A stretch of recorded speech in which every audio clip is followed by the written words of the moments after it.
Today's video is going to be super easy. It's no bake and you only need about 3 ingredients for this. We're going to be making some frozen whipped cream holiday cubes, and these are great if you want to add them to your hot chocolate.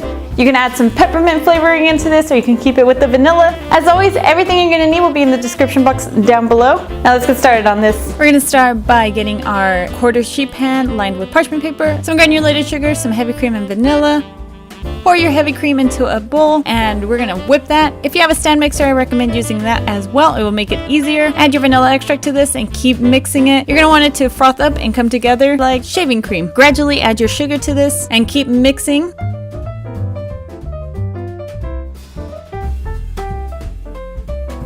Once it's thick, add this to your quarter sheet pan and then spread this out evenly. I used a bench scraper to even it out. And then put some saran wrap on this and we're gonna stick it in the freezer. I had it for overnight.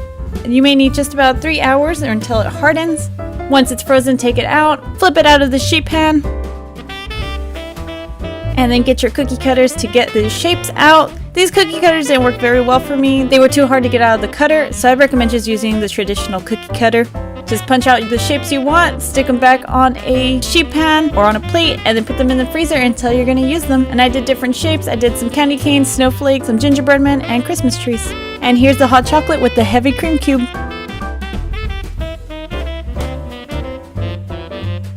And that's how easy it is to make these whipped cream cubes. I hope you enjoyed this video. If you did, give it a thumbs up. If you want to see everything I've been making for 12 days of baked goods, I am posting on Facebook, Instagram, Twitter, and Tumblr. All those links are down below. If you want to leave a suggestion, put it in the comments down below as well. If you hate the holidays and thought this was a difficult recipe, give it a thumbs down. If you enjoy my content and want to stay up to date with everything, hit the subscribe button down below as well. Until next time, stay sweet.